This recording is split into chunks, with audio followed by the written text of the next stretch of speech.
Polda DIY kembali menggelar konferensi pers terkait pengungkapan kasus pencurian dengan kekerasan yang terjadi di Mako Pemadam Kebakaran Godean, Sleman.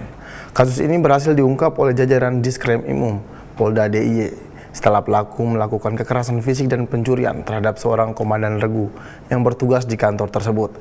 Berikut laporan anggota Bidhumas Polda DIY, Brigpol Vilania. Polda DIY kembali menggelar konferensi pers terkait pengungkapan kasus pencurian dengan kekerasan yang terjadi di Mako Pemadam Kebakaran atau Damkar Godean, Sleman pada Rabu 16 Oktober 2024. Kasus ini berhasil diungkap oleh jajaran Direktorat Reserse Kriminal Umum Polda DIY setelah pelaku melakukan kekerasan fisik dan pencurian terhadap seorang komandan regu yang bertugas di kantor tersebut.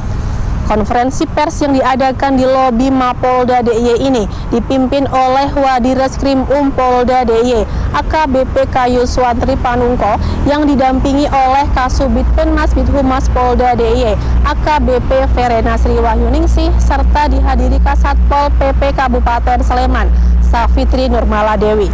Dalam pemaparannya, AKBP Tri Panungko mengungkap bahwa terdapat 10 pelaku dan 1 orang masih buron. Dengan motif utama di balik kejahatan ini adalah dendam pribadi yang dirasakan oleh beberapa rekan kerja korban di Damkar Godean. Para pelaku menyekap korban di Mako Damkar Godean dengan ancaman pistol air gun dan senjata tajam. Para pelaku melakukan kekerasan fisik termasuk memukuli korban.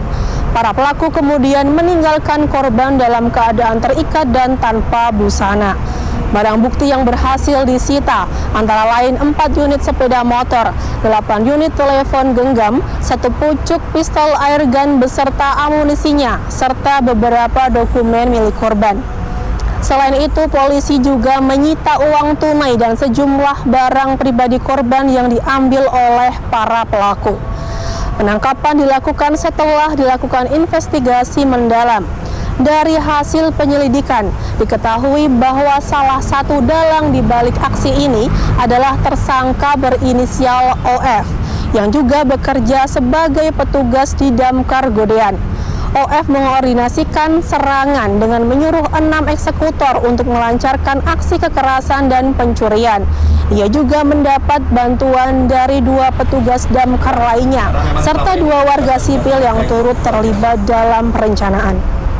Adapun para pelaku dijerat dengan pasal 365 KUHP Junto, pasal 55 dan 56 KUHP tentang pencurian dengan kekerasan, serta pasal 170 KUHP terkait tindak kekerasan bersama-sama dengan ancaman hukuman maksimal 9 tahun penjara.